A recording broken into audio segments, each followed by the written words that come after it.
তোমরা যারা ফেসবুকে পোস্টার প্রেজেন্টেশন করতে চাও আমাদের গ্রুপে জয়েন করতে পারো। ফেসবুকে ক্লাস 6 to 9 পোস্টার প্রেজেন্টেশন লিখে সার্চ করলেই আমাদের গ্রুপ পেয়ে যাবে।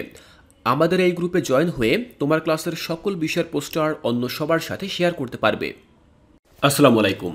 অষ্টম শ্রেণীর শিক্ষার্থীরা, তোমাদের মূল্যায়নের নির্দেশনা প্রকাশ হয়েছে। তো গত ক্লাসে আমি আলোচনা করেছিলাম বাংলা বিষয়ের নির্দেশনা কেমন ছিল। তো এখন আজকের ক্লাসে আমি আলোচনা করব তোমাদের ডিজিটাল প্রযুক্তি এই বিষয়টির উপরে মূল্যায়ন কেমন হবে। এখানে যে নির্দেশিকা তোমরা দেখতে পাচ্ছ, মূলত এই নির্দেশিকা অনুযায়ী তোমাদের অর্ধবার্ষিক বা বার্ষিক পরীক্ষার মূল্যায়নটি অনুষ্ঠিত হবে। তো চলো দেখে নিচ্ছি যে কি কি থাকছে। শিক্ষার্থীরা, আমাদের শিক্ষণ অভিজ্ঞতা 1 ছিল তথ্য যাচাই অভিযান। তো এখানে তোমাদের পারদর্শিতা সূচক পিআই বা পারফরমেন্স ইন্ডিকেটর দেওয়া রয়েছে এবং এখানে তোমাদেরকে কি কি কাজ করতে হবে সেই কাজগুলোর কথা উল্লেখ রয়েছে।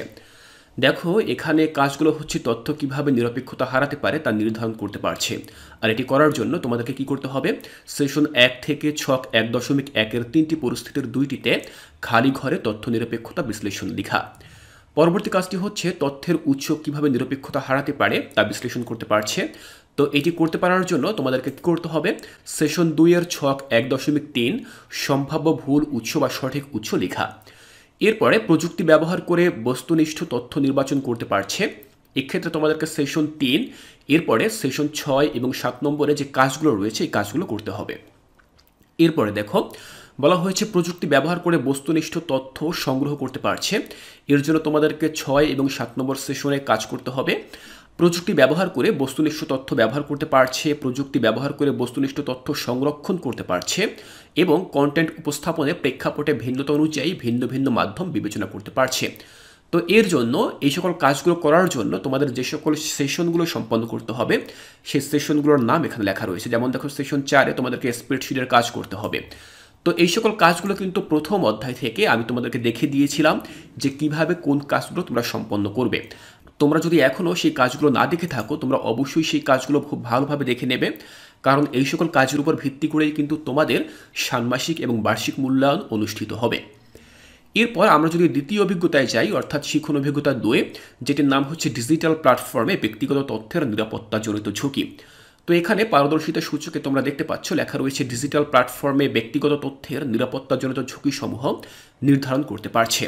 অর্থাৎ ডিজিটাল প্ল্যাটফর্মে আমাদের ব্যক্তিগত তথ্যসমূহ কিভাবে ঝুঁকির মধ্যে থাকে সেই সকল বিষয়গুলো আমরা উল্লেখ করতে পারবো।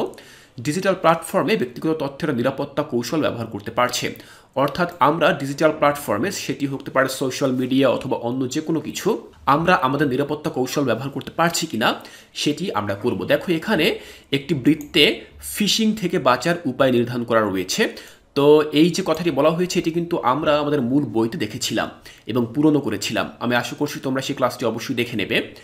এরপর দেখো, পরবর্তী যে কাজ সেটি হচ্ছে সাইবার ক্রাইমের সামাজিক দিকগুলো বিবেচনা করে নিজের নৈতিক অবস্থান নির্ধারণ করতে পারছে।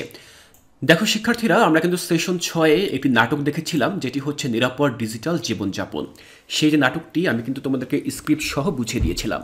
তো সেই নাটকটি তোমরা ভালোভাবে পড়বে এবং সেখান থেকে বুঝে নেবে যে সাইবার ক্রাইম থেকে কিভাবে আমরা নিজেদেরকে রক্ষা করতে পারি। তো এভাবেই মূলত আমাদের শিক্ষণ অভিজ্ঞতা 2 শেষ হয়ে যাবে। এরপর 3 নম্বর শিক্ষণ অভিজ্ঞতায় লেখা রয়েছে নাম, নাগরিক সেবা ও ই কমার্সের সুযোগ গ্রহণ। এখানে যে কাজগুলো আমাদের থাকবে সেগুলো হচ্ছে ডিজিটাল মাধ্যম ব্যবহার করে দেশে কি কি নাগরিক সেবা বিদ্যমান তা অনুসন্ধান করতে পারছে। খুবই সহজ কাজ। সেশন 1-এ এই কাজগুলো আমরা পাবো। এরপর বলা হয়েছে ই কমার্সের মাধ্যমে কি কি সুযোগ সুবিধা পাওয়া যায় তা অনুসন্ধান করতে পারছে। এই কাজগুলো মূলত আমরা সেশন 3-এ পাবো। এরপরে বলা হয়েছে ডিজিটাল মাধ্যম ব্যবহার করে নাগরিক সেবা গ্রহণ করতে পারছে, কন্টেন্ট তৈরিতে ডিজিটাল প্রযুক্তি ব্যবহার করতে পারছে। এখানে দেখো, সেশন 6 ও 7-এ ব্যবহারিক কাজের মাধ্যমে ডিজাইন সফটওয়্যার ব্যবহার করে পোস্টার ডিজাইন করার কথা বলা হয়েছে। দেখো, এখানে আমরা মূলত শিখব যে অ্যাডোবি ইলাস্ট্রেটর এবং অনলাইনে বিভিন্ন ফ্রি টুল রয়েছে, এই সকল টুল ব্যবহার করে কিভাবে আমরা ফ্রিতে পোস্টার ডিজাইন করতে পারি। এরপরে দেখো, বলা হয়েছে বুদ্ধিবৃত্তিক সম্পদের ব্যক্তিগত ব্যবহারের নিয়ম জেনে প্রযোজ্য ক্ষেত্রে তা চর্চা করেছে। এগুলো আমরা দেখে নেব। এবং বুদ্ধিবৃত্তিক সম্পদের বাণিজ্যিক ব্যবহারের নিয়ম জেনে প্রযোজ্য ক্ষেত্রে তা চর্চা করেছে। তো এই সকল কাজগুলো মূলত আমরা সেশন 3-এ করব এবং এগুলোর মধ্য দিয়ে কিন্তু আমরা আমাদের ষান্মাসিক এবং বার্ষিক মূল্যায়নের জন্য প্রস্তুতি নিতে পারি। দেখো, এরপরে অন্যান্য যে অভিজ্ঞতাগুলো রয়েছে সেই অভিজ্ঞতাগুলো আমি এখানে তোমাদেরকে দেখে দিচ্ছি। প্রত্যেকটি লেখা আমি তোমাদেরকে পড়ে শোনাচ্ছি না, তাহলে কিন্তু ভিডিওটি অনেক বড় হয়ে যাবে। তোমরা জাস্ট লেখাগুলো এখান থেকে দেখে নাও বা স্ক্রিনশট দিয়ে রেখে দিতে পারো, যাতে করে তোমরা পরবর্তীতেও এগুলো প্র্যাকটিস করতে পারো। এরপর রয়েছে শিক্ষণ অভিজ্ঞতা 6, এটি হচ্ছে মূলত সবশেষ অভিজ্ঞতা। এইভাবেই মূলত আমরা আমাদের কাজগুলো সম্পন্ন করব। তো আশা করছি বুঝতে পেরেছো যে তোমাদের ডিজিটাল প্রযুক্তি মূল্যায়ন কেমন হবে এবং সেখানে কোন কাজগুলো থাকবে। এর পরবর্তী ক্লাসে আমি তোমাদের অন্য কোনো একটি সাবজেক্ট নিয়ে আলোচনা করব এবং সেটিও খুব সহজেই বুঝিয়ে দেব। তোমাদের জন্য অনেক অনেক শুভকামনা রইল।